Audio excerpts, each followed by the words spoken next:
everybody, and welcome to The Beacons Are Lit, a Lord of the Rings podcast. This one covering The Rings of Power, Season 1, Episode 6, just 2 more, titled Udûn. And it has one of those, that second U has one of the caret symbols above it, which means something. I don't know if I'm pronouncing it correctly, Udûn, and not undone, but I think it's Udûn. Anywho, I'm the host, Mike Marback, and tonight I'm joined by Kelly Conrad. Howdy. Stacey Lyons. What's up? And Matt Garin. How's it going? Yeah, the Fellowship here once again to discuss the Rings of Power. Just 2 more episodes left. And this one, we got some action. And I want to hear some first impressions. Mine's one word, relief. Relief. That's it. I'll tease it there. Great. Interesting. That is so interesting to me. I can't wait to dig into that. My overall impression is one that I've shared many times before, which is light your damn sets. Use lights. Just light them. Please and thank you. That's it. Got it. Kelly. This might be I did not like this episode. I'll leave it at that. Well, and I won't hear from her the rest of the show. I'll leave it at that. Kelly, where are you going? Oh, I'm done. Yeah. You're undone. I'm undone. That episode undone my brain. Mike? I liked it a lot. Yeah, I don't think it was perfect. I think that it had a lot of problems, but it was good to see a lot of action finally and people coming together the way in which it happened. I got some problems, but I did enjoy the worlds finally colliding and even getting some more character development a little bit here and there. So, yeah. So Kelly, I'm going to start with you. What made it one of, or at least came close to saying your least favorite episode? Yeah. And that felt dramatic, but as I was I tried to reel myself in. As I was watching it, I was having a pretty rough time. I was like, I don't like this. So I think the 3 main reasons why I dislike this episode. Reason the first is I felt that the battle sequence as a whole was deeply underwhelming. And I think the darkness and the ill-litness of that is part of it. I just think that's so annoying when you can't see what's going on. It seems like such a cop-out. So I think the battle as a whole felt very discontinuous to me. There was a lot of starting, a lot of stopping. It just therefore it never really gained the momentum that I was hoping to feel. I felt like it was shot like tunnel vision. Like we didn't get enough wide shots to kind of get an overall scope of this battle. A lot of close up, dark shots. And I was getting kind of sick of that. I also felt like this episode had some of the most... Reason the 2? This is reason the 2.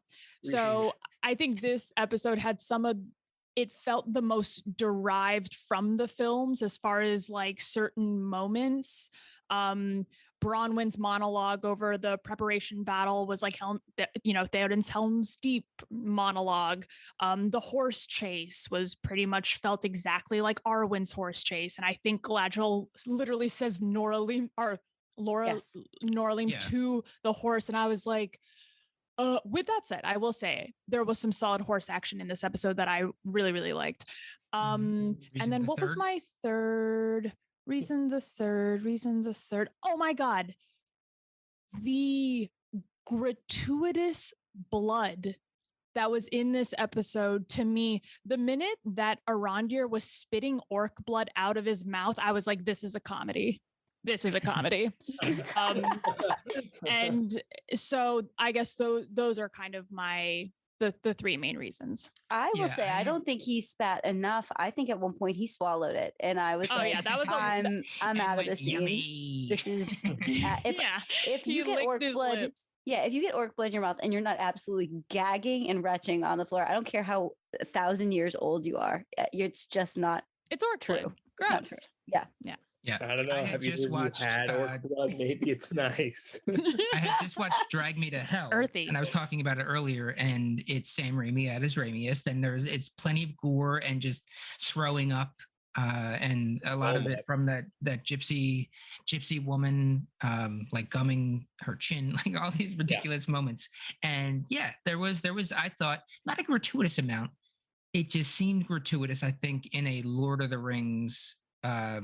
From a Lord of the Rings perspective. I 'Cause we think don't get too that much of that. exactly that kind of, don't get me wrong, I am here for gratuitous violence, but the show had never established that was their vibe. And so it was like jarring. And it wasn't a lot, but the moments of violence that they focused on for far too long, like the cauterizing scene, I was like, who was the blood guy on this episode? Like, was it someone's freaking nephew or something? There is like a shocking amount of blood in those scenes that honestly was distracting. It was a vampire. Yeah. Dracula was the blood guy. That explains it. Count something. There should be more. Hey. Yeah, more blood. We need more blood. Put it in his mouth. I think it's cool. You know what I think this thing could use? More blood. No. All right, we get it, Drac. Enough with the blood. We're gonna get comments. Yeah, I don't disagree with the scope of the battle, wanting to see more of what was going on. We only really got people in the alleyway or the streets at times, and it was all head on. There wasn't anything overhead that too much overhead. And then we got Arondir and the super orc fighting, the one-on-one, which I The actually really final, enjoyed. it had like video game final boss battle. He like even kind of did the whole like bouncing his fists, and the man like walked into like a separate location to make it happen. I was like, we're in a video game right now. This and looks he looked at Arondir and was like, I will break you. Yeah. Like, come on. Drago.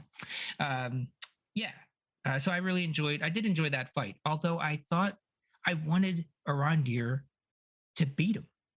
Like, to not get saved. You're supposed to be this badass elf. I wanted to see him overcome that first real challenge he got. How many times are we going to do the someone about to get stabbed, someone comes up behind the bad guy and stabs them as a surprise? Because I know it's been overdone just in the course of history, but this show is really putting it to bed. And I'm so tired of it. This is 3 or 4. Yeah. And it was a really long lead up to Arondir being saved too. Like that knife to the eye, we were like there for so long. And it was eye jelly. It was so long. And I was like, kill him or don't. Like, we know. Yeah, I was totally on board with either one of those situations happening, him dying or him not dying. But like Bronwyn coming up and saving him was just boring. It was really boring. I was going to say, Arondir's main win in this entire series so far has been being shown mercy by Adar, and it's like, okay, you can go. Just go tell them I'm coming. I think what I've come to learn about Arondir is that he's not supposed to be this big badass elf. He is just an elf who is among humans and is therefore more badass. But as an elf, pretty middle of the road, which has made him a pretty uninteresting character. Yeah, he was basically a mall cop, I guess, up on the watchtower, just watching over things. Yeah, this guy's got like a shitty outpost. Like he's not a great elf. Like he's not in high standing. He's just your everyday elf. He goes to work like. But they're like marketing him like he is the badass action hero kind of this series, along with like Galadriel and stuff. But I agree. That makes a lot of sense, and I do think his one-on-one with like Mega Orc was like kind of boring. It was like I'm gonna realize that he was even like that. The orc was like even like significantly bigger than an average orc or something like that. I was like, oh, okay. Oh, this is supposed to be like a boss, like a mini boss fight kind of thing. Yeah, the final boss. Right. I did love that awesome back heel spin kick that he laid on him at one point. Mm-hmm. See, my problem with this fight and with the horse chase, I will agree, Kelly. I think Kelly said it perfectly, where it just felt really derivative. My whole vibe of this whole episode was nothing original happened until the very, very, very, very end. And not only was it not original, it just wasn't even done as well as the originals. Like all of the versions were a little bit worse. I thought the fight with Arondir it seemed really CGI to me. It seemed like they were doing a lot of like camera tricks with that and with the horse chase that were either sped up or there was like too much motion capture, and it kind of gave it a wonky feel for me. So I was never really invested in those scenes. And also I was too busy trying to figure out what the hell was happening for most of this. And I hate to be the person that complains about darkness and lighting stuff because It's important. but it is so important. If I can't understand something, I'm going to turn on subtitles. But if I can't see what's happening, there's no like brightness button for me to press. It just totally, well, like not in terms of like, I can turn up but like, it's not going to change the scene for me, right? Like I can't change contrast, or I can't adjust this. Right. And as an audience member, like I feel like you should be thinking of me while you're making these scenes and not like what kind of artistic nonsense you want to throw into this. I will believe that it's nighttime. If you just tell me that it's nighttime, I'll believe it. It's 6 p.m. Time for battle. Sun is setting, time for battle. I'll be like, cool, it's night. Like I don't need it to be this dark, and I can't freaking figure out what's going on for most of this episode. So I was frustrated for a lot of this. I was captivated and also frustrated. I had zero issue seeing the action or hearing what was going on. But I also understand, it's my elfin eyes. Yeah, I'm not an elf. I don't have a keen eye for land. A keen eye, yeah. But I also understand that, not everybody's going to have their TV professionally calibrated to the conditions in the room. And my TV doesn't even like respond to my remote a lot of the time. So no, it's not. A couple things here too.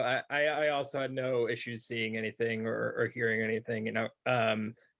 Stacey, you talking about the horse action being sped up and looking janky makes me want to check your Automotion Plus settings again. Right? For sure. I need to come over there and make sure this shit's not back on. Because can you please? Because my viewing experience was so subpar this episode.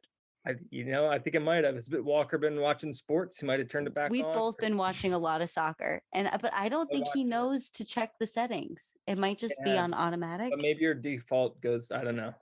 You just gotta. What you're saying makes me, because I didn't witness any of that. What you're speaking of, I feel like I'm pretty sensitive to those kinds of things. If anyone out there is listening and had a problem with the darkness or the blurriness, shoot me a text. Now, I'll give you my number. I'm with everybody else when the Game of Thrones battle happened. That was too dark. That was bad. That was bad, right? But in general, I like my shit dark. I have a big problem with a lot of TV nowadays. I think it's like overlit. I think everything looks worse because of HD and having to overlay everything. And so give me some shadow. I'm here for it. I get that it harms some people's viewing experience. Game of Thrones is like egregious. That doesn't need that was terrible. But I haven't witnessed much in my time that apart from that I've been like, they fucked up and couldn't light this scene well. But I trust your two's viewing experiences were. But what's weird is that so if we were to take another battle like Helm's Deep, for example, which also takes place at night. Just pick one out of a hat. I don't know. It's just the first one that came to my mind. And in the rain. Just a random battle scene. In the dark, raining, everyone's so wet. Yeah. No issues discerning. It's not that I couldn't tell what was going on, but I feel like in a battle scene, I guess I'm kind of a stickler for like detail. Like I really want to see clearly what's happening. Hey, I definitely didn't see. And I thought it was like, I think it made, sorry. I didn't, I'm sorry. The tower falling, I definitely didn't see as much of that as I wanted. Like, I feel like that was also shrouded a lot in shadow, but honestly, with what they've been doing so far with special effects, like it's better in the dark. But I guess that's what makes me mad is like they're not mad. That's weird, but that's what. Yeah, I'm so mad. Yeah, like Helm's Deep, I had no problem. It was also at night. It was wet. So why can't I clearly see what's going on here? You know. I agree, and I think a problem with that too is Helm's Deep. It was one side was the orcs. There was a wall, and one side were the people and the elves, and I kind of could really navigate the scenes based on that information.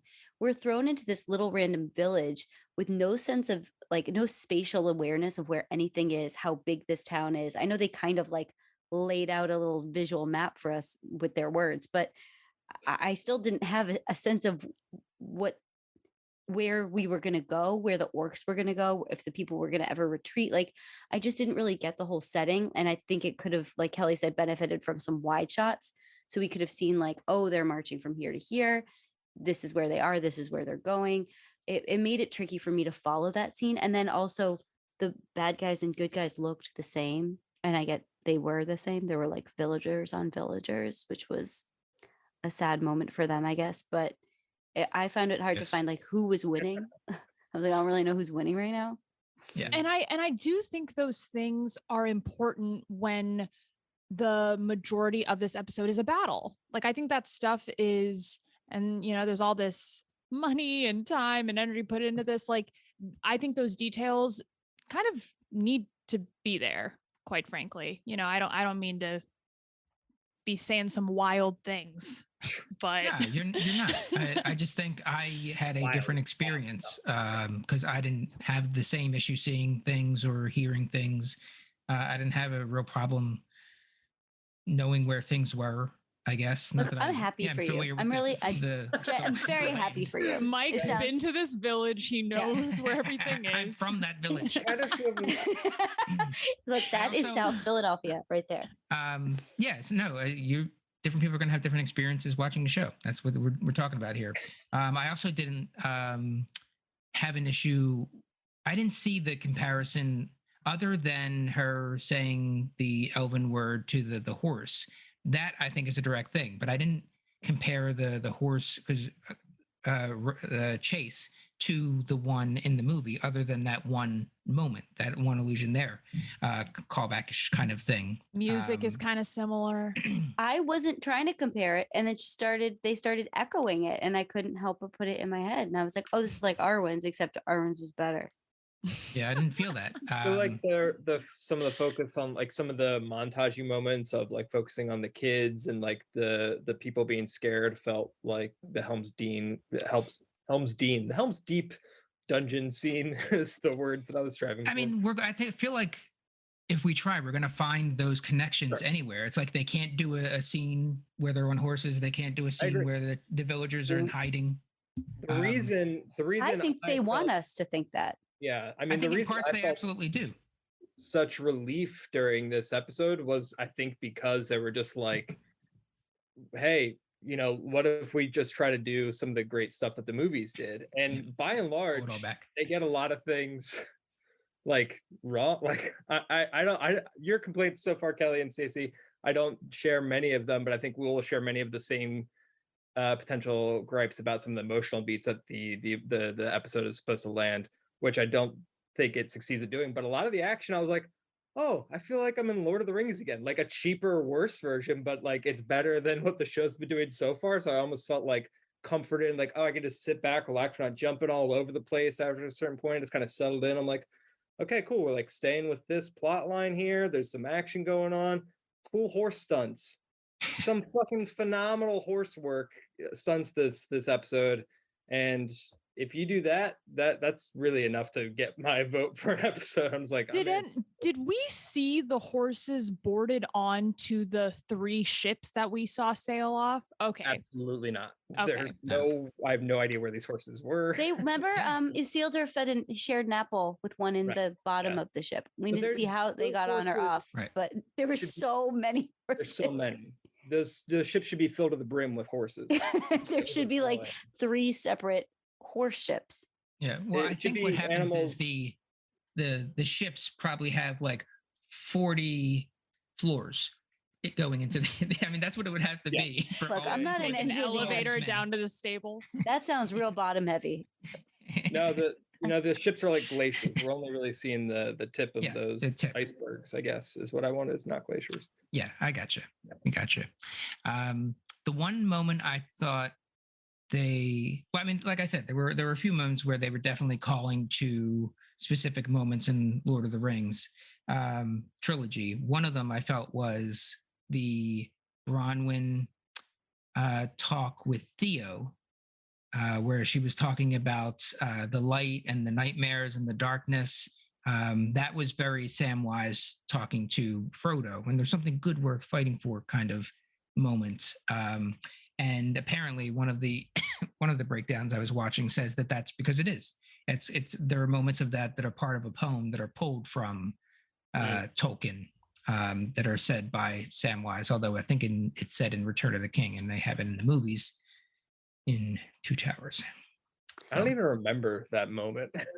I did, because I was like, shit, when my kid has nightmares, I'm just like, it's all right, sweetie, go back to bed. If I started reciting lines of like poetry about night and dark, I would have lost him.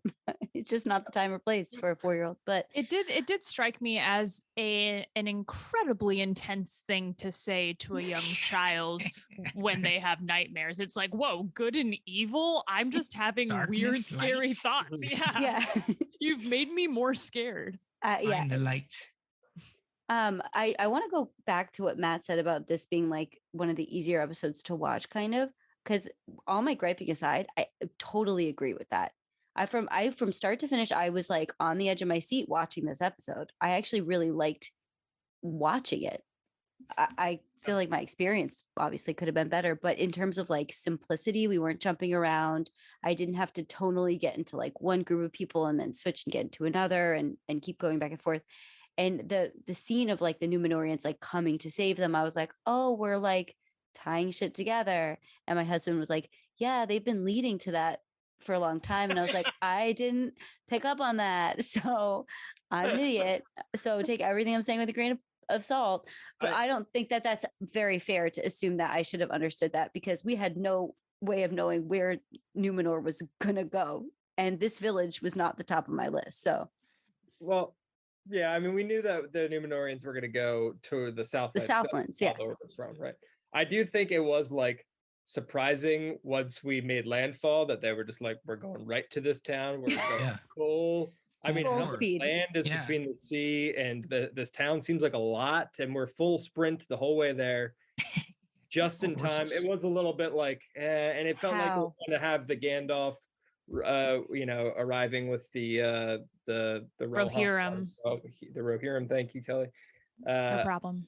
But felt cool, but didn't hit that emotional high at all. Like I wasn't like, well, because we were all just like, where did all those horses come from? Yeah, exactly. I would have loved them like making landfall in like a little port town, and someone that we had seen like 6 episodes ago being like, oh, I just escaped the orcs or something. And you're like, oh shit, let's head there now. That scene would have taken 30 seconds and would have made me like, be like, oh yeah, here we go. But them just like immediately charging full speed at this no-name village was so jarring. I did like seeing those horses go though.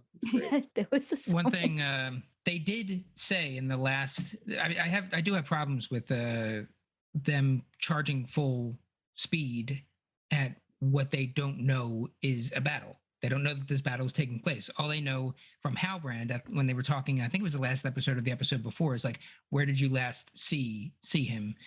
Where did this happen? He's like, oh, it was out here, and they were heading toward this tower. And they talked about exactly where this battle took place. But they don't know that there's still anything going on. It's daytime. They don't know that the orcs are going to be up and wearing what one of the breakdowns said was dragon skin, which allowed them to be out in the sunlight more. They don't know any of that stuff, but they're just like full speed ahead. Yeah, that's true. I didn't even think about that, but it's like, what are you running to with a warlike sense of urgency? You don't know anything. And yeah, it felt like they got there really, like, I feel like the distance between Numenor and Middle Earth huge, and we got there in like 20 minutes of the episode. Like Pacific Ocean kind of stuff. Like, also, did you guys know it was dragon skin? No. I don't want to have to breakdown. I don't want to have to read extra things to find out what they're doing. You should tell me or don't tell me, but I'm not going to do homework. I don't think it's a need to know kind of thing. I want to know that. Just say, throw in a line. Well, I want to know. Then you complain about the line. Well, Why did they tell us the dragon secret? Do we need to know that? I would have been like, that's cool. I love dragons. I did I've wonder never once how- complained about a dragon. Kelly. I did wonder how they were in the daylight. Like I like thought that. So I think that would have been a nice pertinent piece of They got covers information. on. They're wearing some Covers, tarps. sheets. Yeah. yeah. I did the Or word for ponchos. it in the moment. I was like, I guess it's like kind of cloudy. Is that how It's an overcast day. Well, I think Stacey hits on a point that I think is an overall not problem, challenge for the show, which is to get a lot out of this show, you do have to do research. You do have to read you have to like listen to these summaries and breakdowns because it is so incredibly dense. And the plot, for whatever reason, is so surface level that you're not really, the plot is somehow there's not a lot going on, but then under the surface, much like a iceberg, there's so much happening. And in order to connect the dots, you either have to have extensive Tolkien knowledge or listen and read or watch a bunch of stuff. And I do agree that that's kind of a problem. Like, I don't know how anyone who's already not into the Tolkien universe is into this show at all, because it's so like in your face, but at the same time, plot wise, not in your face. It's kind of a conundrum. I feel like I can enjoy this show. Like we're doing a podcast about Lord of the Rings, so clearly I care more about than the average person. But I feel like those things just enhance. I don't need those different things to explain so much as point out the different moments. But like you're saying, Kelly, it is fairly surface. So if you just want to follow along, be along for the ride, and without getting into the dragon skin orc tarps, then you can get along with the dragon skin orc tarps. You don't have to know about that particular aspect. I do it because I enjoy it, but I don't know that if I was watching this as an average person, if I would feel the need to go and look. So if there's anybody listening that watches this show and doesn't host the podcast, hasn't read the books, who doesn't do any posts other than this podcast, maybe any analysis, looking into any analysis or breakdowns or anything like that. Do you follow? Wow. You follow what's going on? I think you're talking to me, honestly. There's a lot of filters in that search, Mike. We're not going to get many results, I don't think. We might have to try another refresh or search there, but it's just Stacey right now. It's just me, and it's making me feel left out that I don't know about the dragon skin. Well, I just want to be included. I mean, I feel that way as well, because it's like, obviously I'm a fan, but when it comes to what you can know about the universe, I really don't know that much. And I don't know. I think that's kind of telling, where even I'm like, what the heck is going on? What in the world is happening? What my husband Walker really, really likes this show. And one of his favorite things about it is the history of the show. Because he's like, I tried to read the Silmarillion. It's just so dry. It's just so dense. It's so much it's hard to read history books like that. And he really enjoys it for like learning about these ancient parts of Tolkien. He's going in it like with a very like kind of lighthearted take on it. And I feel like he would have loved to know about Dragonskin. So what about Walker? What about Walker? What about the walkers out there? It's a detail. Guys, Really? how I was just wow, look at that. Mike, you're making it seem like details aren't important. Do you I'm not telling think you that's what details it are is. important? I'm pointing out a detail is all. To me specifically?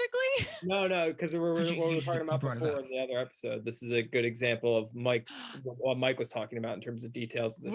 Right. Oh, Thank you. right. The dirt.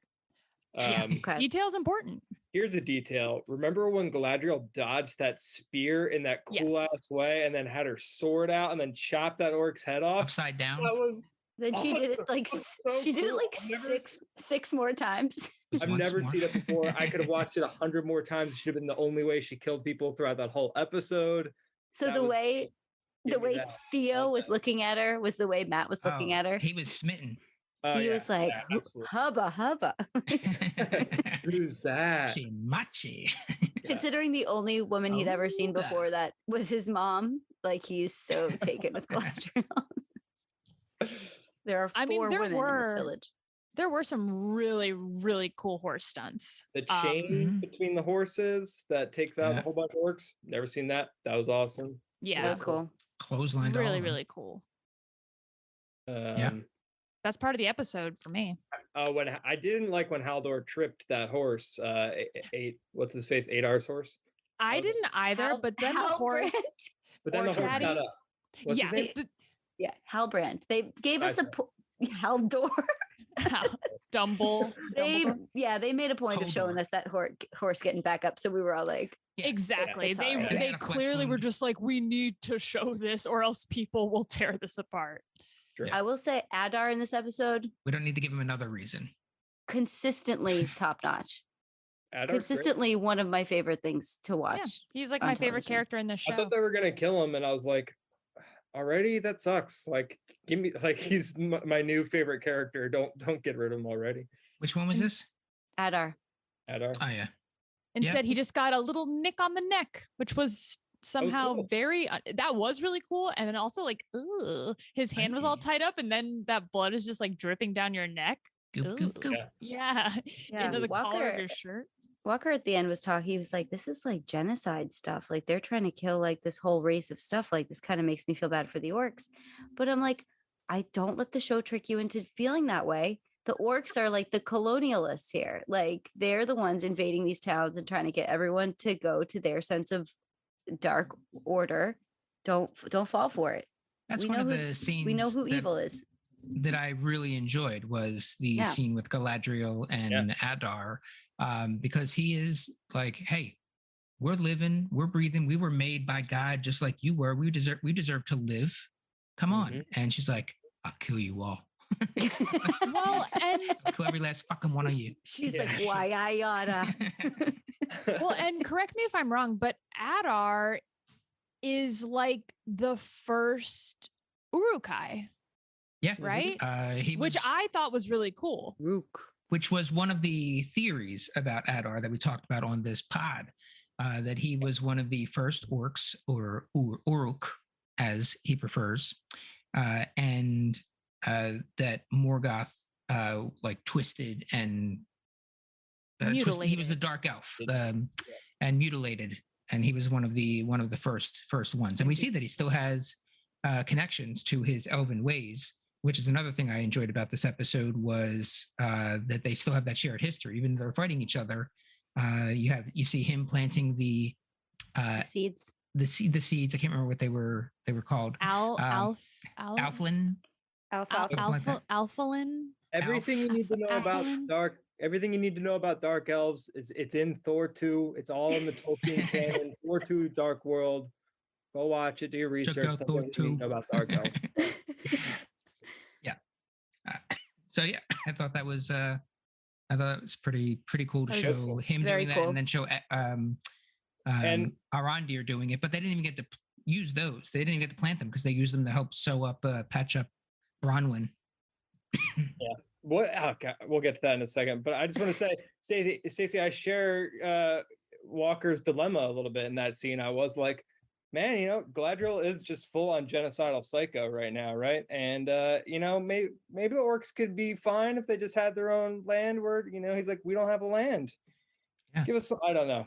I'm with you. Well, They're- we find out in a few thousand years that is not true when they do have Mordor, and Spoiler. they're still not just living peacefully. You know what? You're right. But Don't get it moment- twisted here. in the moment, everyone's gonna fight for their life. So I don't know. But no, I'm with you. Orcs are bad. Kill them all. Kill them all. Orcs are bad. Orcs are bad. Galadriel hasn't been working her ass off for 1,000 years just for us to feel bad about the orcs. We've talked about connections between the trilogy and this series. One direct connection, not just other than Galadriel, but talking like out of world, fourth wall, was Jed Brophy was back again. We talked about him, who played a bunch of characters in the trilogy, and he was in this series as one of the orcs in the earlier part of the series, appeared again as another orc in this one. And he was the one that started the Nampat, which I believe translates to death in Black speech, as one of the breakdowns pointed out. Some of the orcs look goofy as hell. Yeah. Like when they do. go down the orc line, I'm like,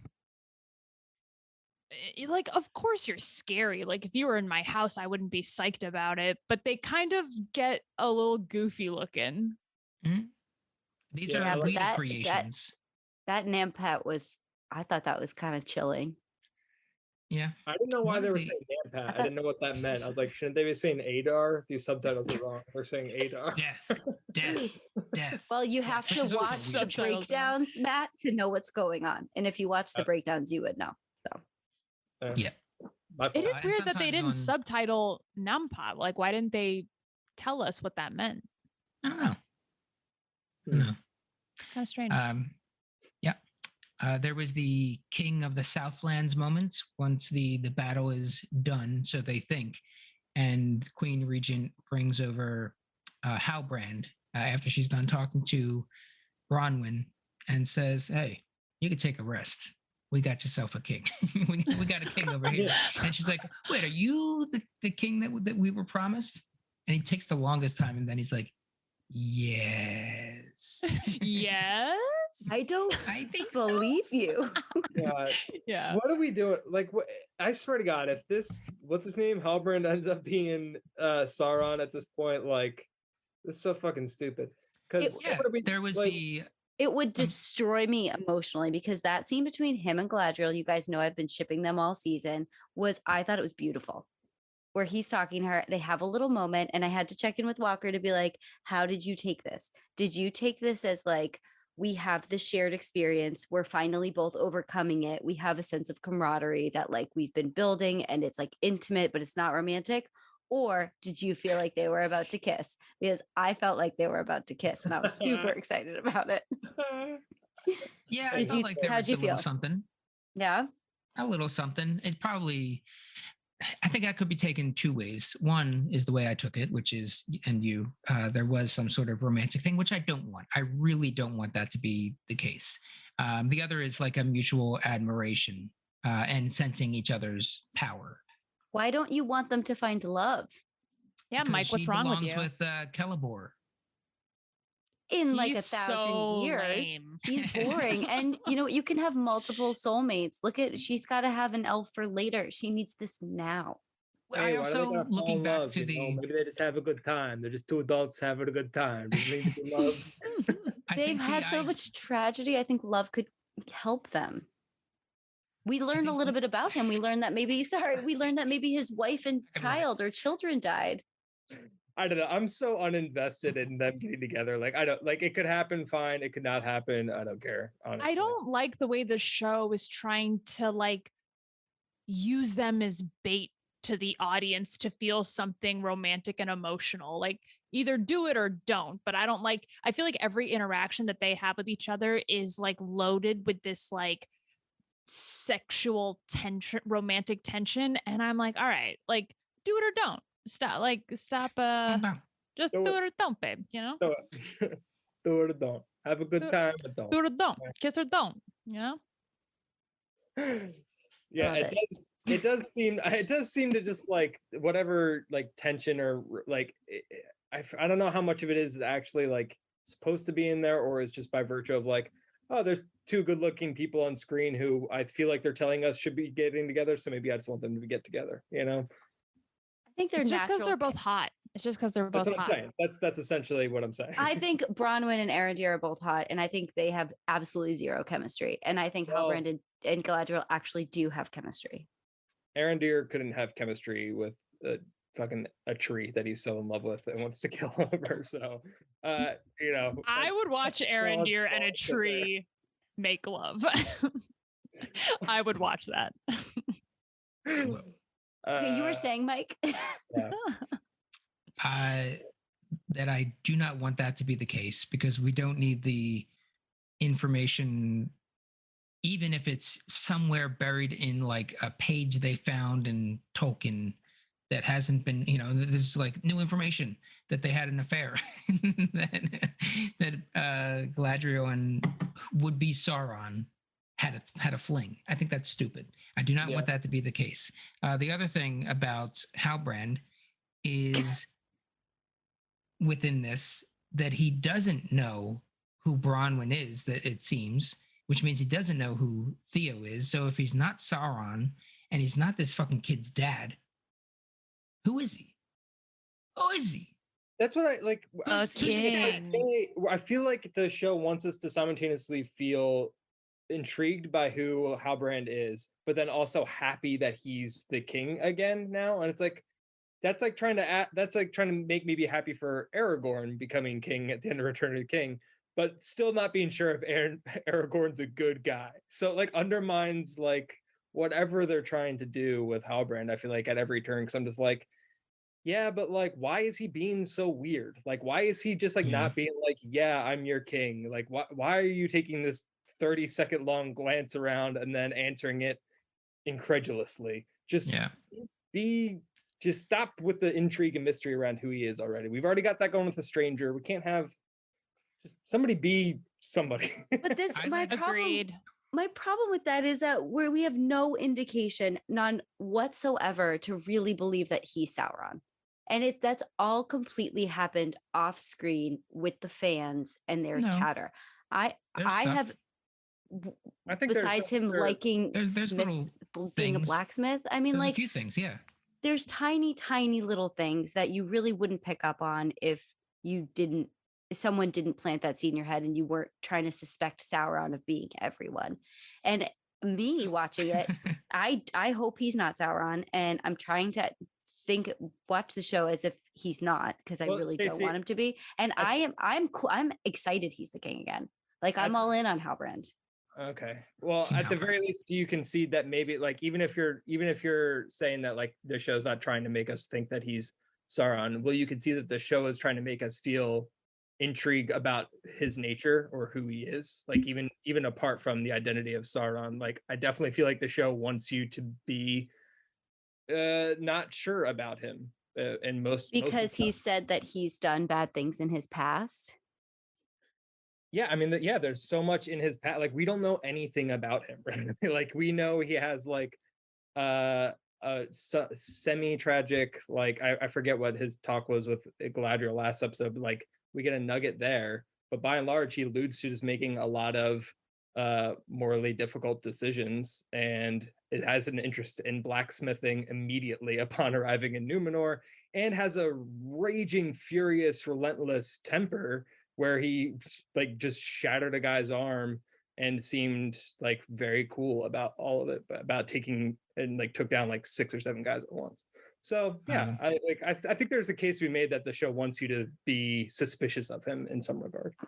I could talk about this for hours. I just disagree. Like, I just we can move on. All right. Yeah. I just don't think that a lot of that is true, though. Well, but that's fine. I'll be wrong one day and I'll hate this show. I'm 100% with Matt on this one, that the possibility exists. That's all. I think that's all he's saying. Possibility definitely exists, or the show wants you to believe that the possibility exists that he could be Sauron. I don't want that to be the case, for the record. But one other moment within this episode can also make people, I guess, that see the possibility. And that is when Adar says that he killed Sauron.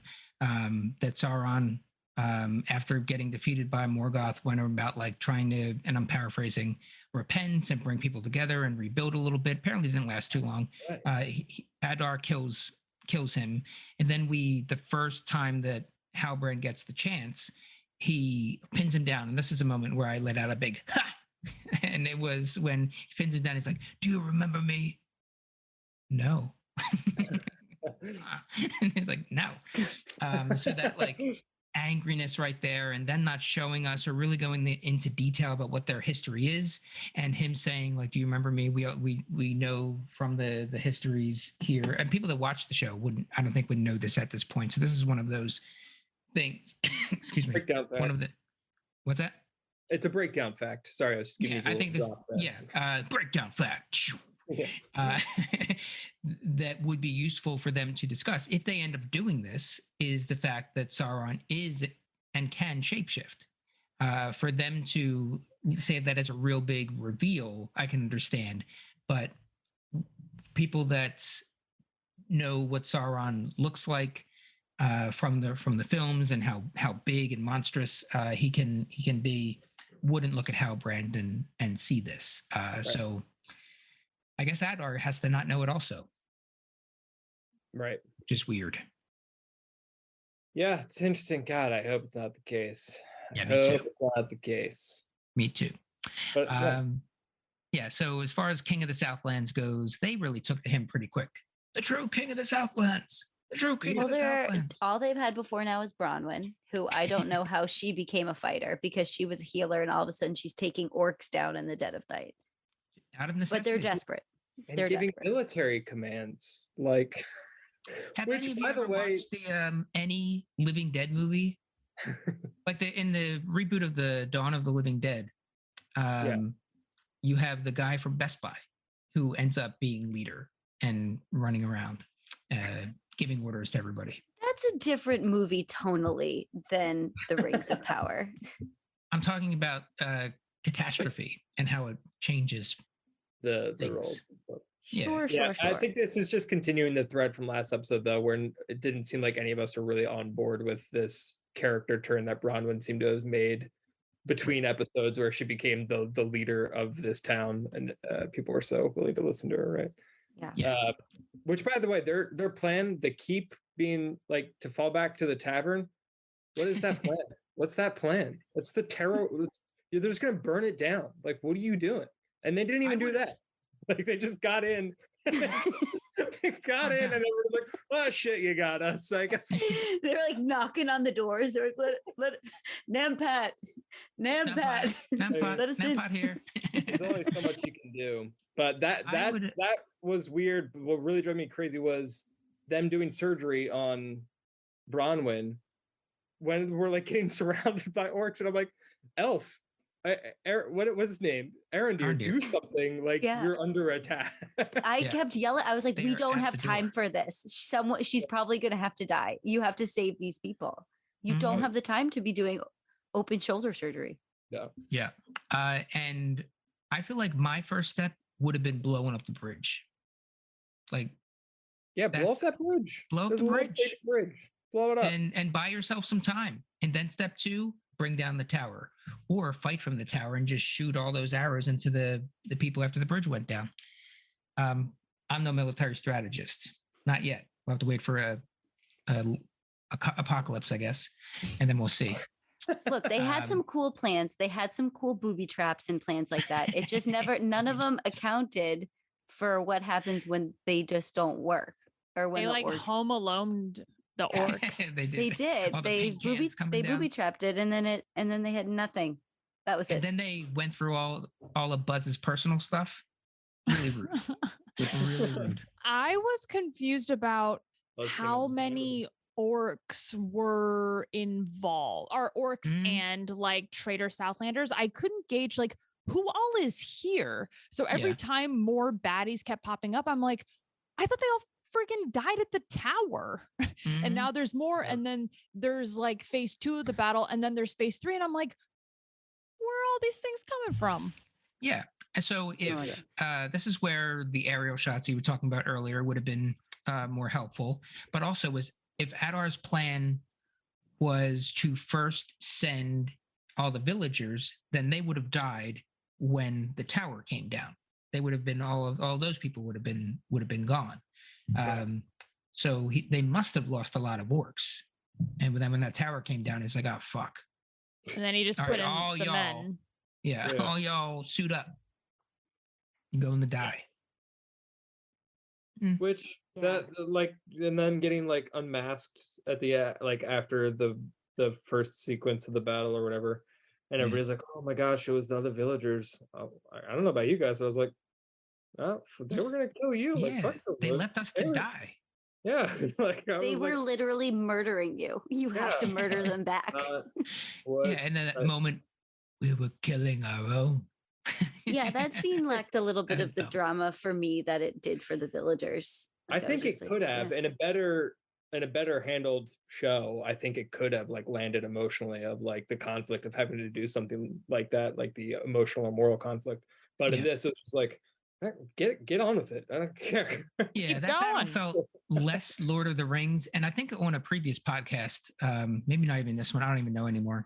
But I talked about in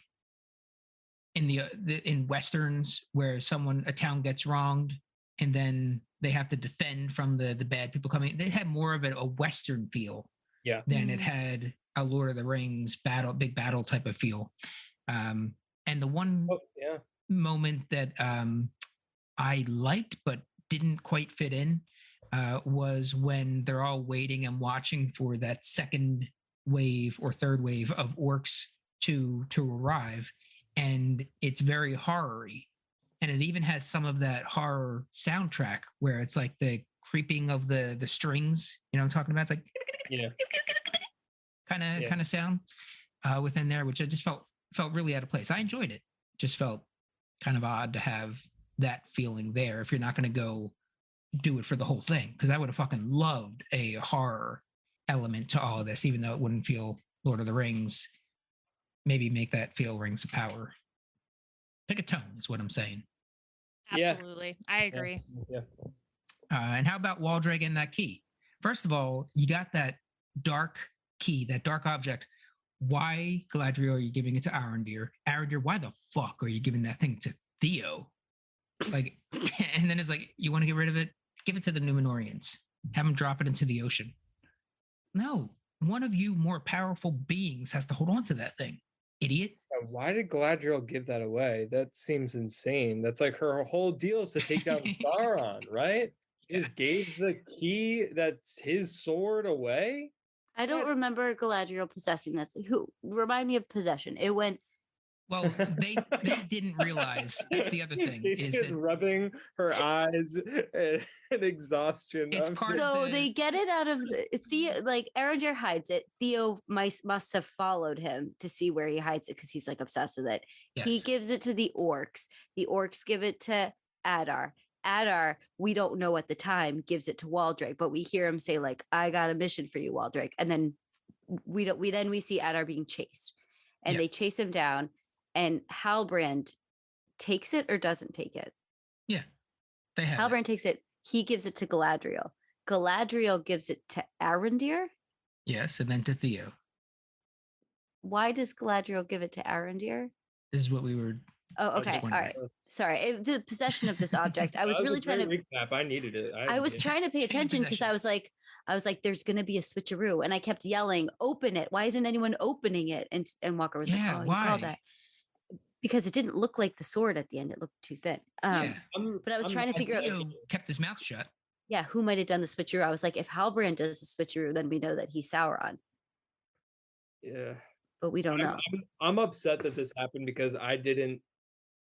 I guess for whatever reason I thought better of the show to not pull a switcheroo on me with this bullshit. No, there was absolutely gonna be a switcheroo. Come on, like god damn it! This is such an important thing to. They were showing it wrapped up in burlap way too often for it to be the same object the entire time. Yeah, I don't think Halbrand had anything to do with this. It was all Adar. Adar, yeah. Yeah, and Waldreg. How about Waldreg getting that promotion? Like he comes really in hot. through. You think? I pictured him being more like a Grima, like a sidekick that was Adar hated, but he really put a lot of trust in him. With this object. He killed a guy over him to get into the gang. Not only that, but he has a lot of nerve on him because he takes yet another shot. He's like, okay, I know I got my ass kicked last time for even bringing it up, but what happened to Sauron?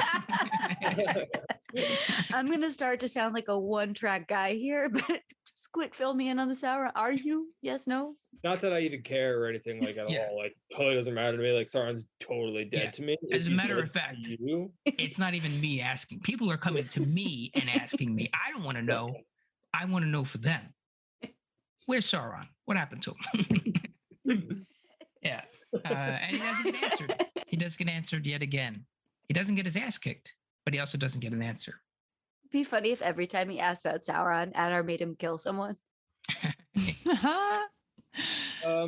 Yeah, I guess I didn't expect Mount Doom to blow up though as a result of this key. That shit was wild. I mean, Kelly, you were was- talking about some wild stuff earlier. I don't even remember. It was It was so wild. Too wild to remember.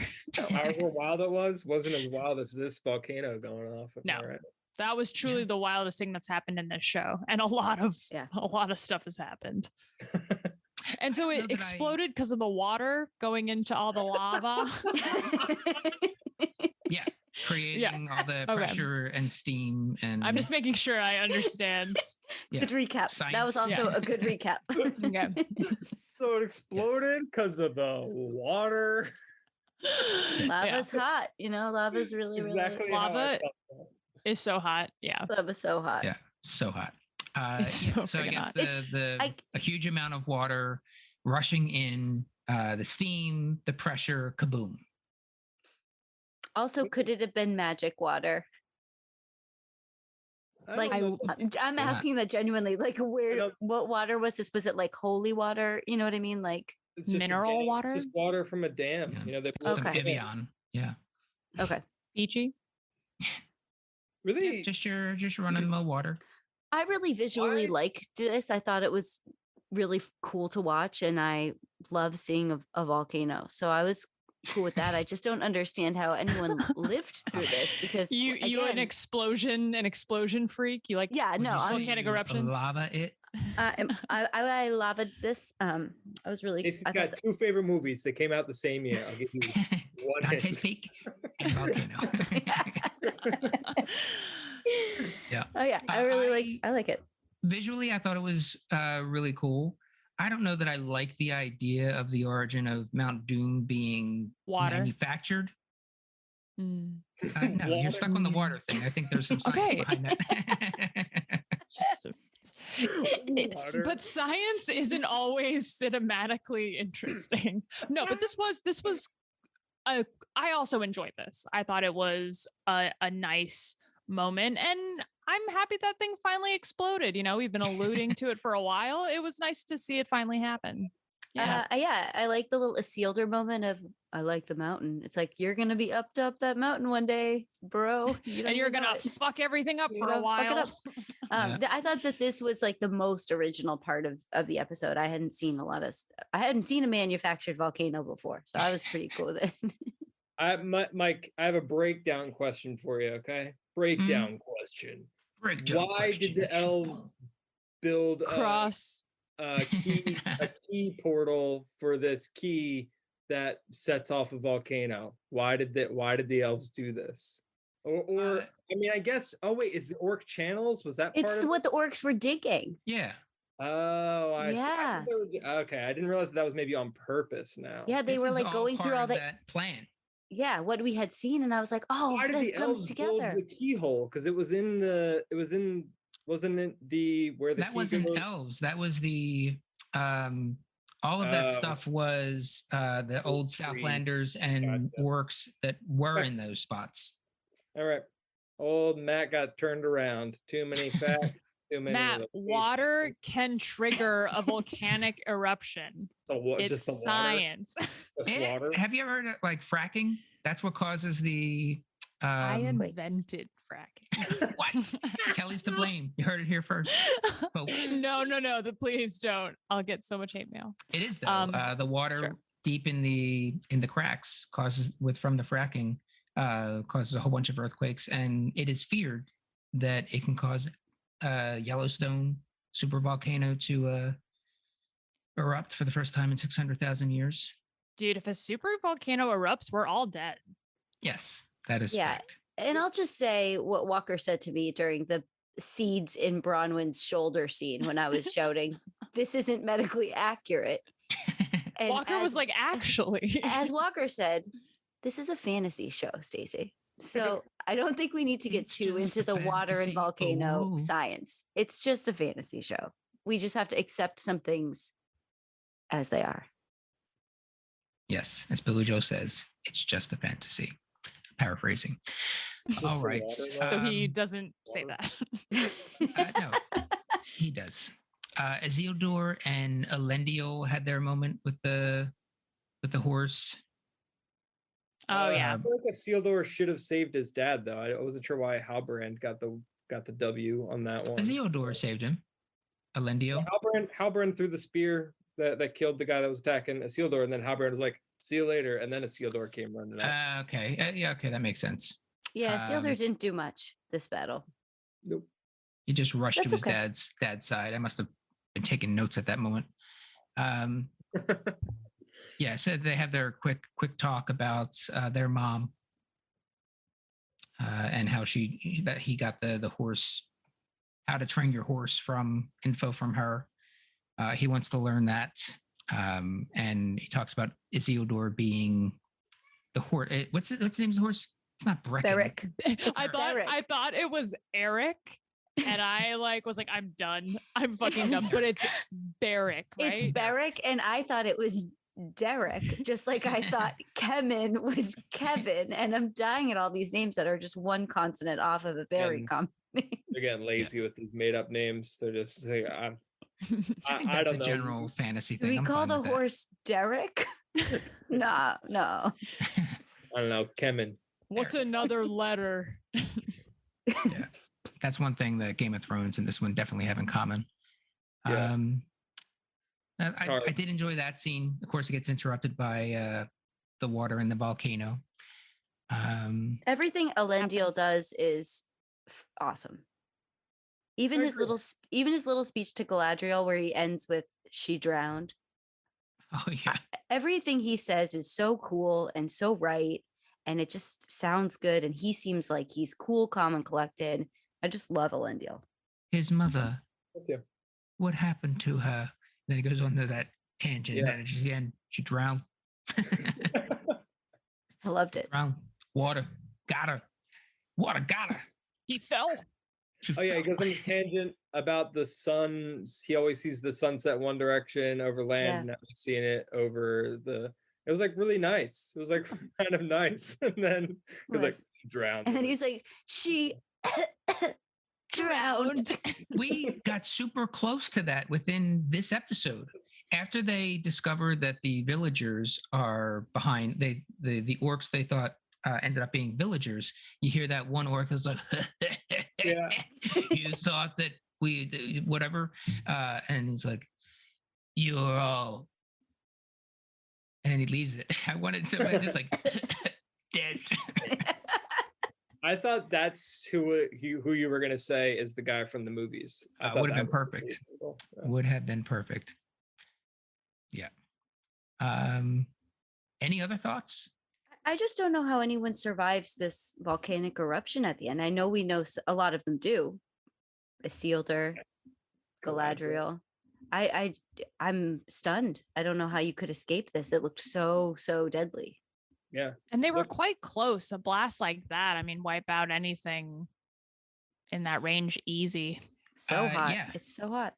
It's a bunch of superheated poisonous gas that is racing toward them. So any of those people, unless they were like underground or behind like lead, have got it. Like in scientifically, not fantasy Scientifically, world, yeah. would be dead. Like that's what killed The dinosaurs. Pompeii. Yeah, that's what killed the dinosaurs. They choked on. They got poisoned. Yeah. That's what killed the dinosaurs. That's part of It is part of what killed the dinosaurs, but not entirely. But yeah, I was going to say Pompeii. That's what killed. That's why so many of them were stuck in mid action. A lot of times they like died, and then it was just like immediate ash. Did you guys know that I was evacuated from a volcanic eruption as a baby? What was it? Because of the water? Pinatubo? Mount Pinatubo, Philippines. Biggest Wow. eruption of Yeah. It was huge. Oh my Jeez, God. How'd you loudest how did sounds on you record. evacuate? Boat? Yeah, we were put on like a big naval ship that took us to Okinawa, and then we were in Okinawa waiting for instruction, and then we went to South Korea, and then I Damn, lived there for Kel. 7 years. Yeah, Oh man. wow. little baby Little Ah. baby Cal. Cal, escaping water volcanoes. How many horses do they fit on the naval Oh, ship? hundreds. We didn't see any though, but there were so many. Last thing I want to say about the episode, Mike, is I wish that I knew that that's what the key would have done. I felt like it could have been more exciting if I knew what that sword and the key and the hole would do. A whole mousetrap situation. Yeah, could have tension leading up to it. It was cool to be like a reveal as it was, but not cool enough that I'm like, I just wish I knew the stakes going into it a little bit more, because it was just kind of like, oh, holy shit, that's wow, okay. But more, I don't know, just like when I know what can happen, if the thing is going to happen, it's more exciting to me, you know? So I guess now what has to happen is they just pull it out and everything just reverses, right? Yeah. Release the river. It is like how Peter Jackson was so good at setting up how that Helm's Deep thing is going to explode, right? He gives you the little teaser of the gunpowder, and you kind of know like, what's going to happen, right? And it has such a gratifying conclusion of that just crazy enormity. But this one was just more of just like a shock rather than like could have had some good tension coming up to it, you know? Yeah. That's a really good point. Yeah, for sure. All right, we'll wrap this up, excuse me, with some winners and losers. We'll start with the losers, Matt. The losers. Gotta be those traitor villagers, you know? They really, Yeah. except Waldrig, you know, they really lost this one. They switched sides, and they switched to the losing side and got themselves killed. Big time. Big old L for those villagers. Yeah. Stacy. I'm gonna go shit pants Theo. He doesn't get his like favorite sword back. Falls in love with the woman who's never gonna love him back. He gets the hilt to Galadriel. the bad guys. Yep. He doesn't even Leader get of to the hold it Northern in the armies. end. Yeah, he just nothing goes his way in this episode. He doesn't even get to fight. They put him in the tavern. He does really truly nothing. So Theo. Okay. Loser. Kelly. This is Me. No, this is a real hard one. Because I feel like there are so many losers in this episode. I think I'm gonna have to go with Bronwyn.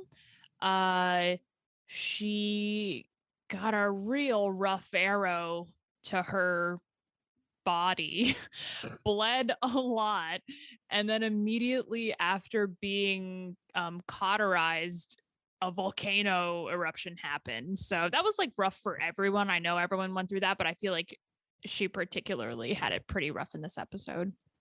Yeah. I don't have one loser. I have multiple. They are nameless, and it is those 3 or 4 people that got stabbed waiting for Theo to hand over the sword. Oh yeah. If he had just handed it over, they would have lived, and the Numenorians have arrived. So they died essentially for nothing. And the winners, Kelly. My winner is that horse that got tripped but got right back up and walked away. Yeah. Yeah. Live to tell the tale. Yeah. Yes. Stacy. I said it before, I'll say it again. Waldrig, huge promotion. He got Mhm. everything he was looking for. And you just didn't expect that to happen when you saw him like kind of drunkenly talking to Theo in the beginning. So Have you good heard for of him. Sauron? He's a Yeah, rising he's- star in the dark world. He's Yeah. he's like number 2 if he's interested with that sword. So I'm proud of him, honestly. Yeah. He manifested this for Real himself. up and comer. Mhm. Yeah. Watch him. That vision Climbing that board really ladder. helped. Mhm. Mm-hmm. Matt, your winner.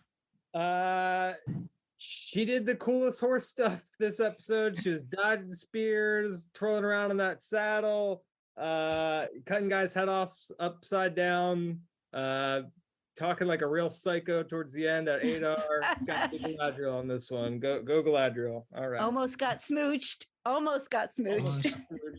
Had hot vibes. My winner is this show's so far Dark Lord, Father Adar, because he Orc may have lost Daddy. this battle, but it looks like he hasn't really lost this battle.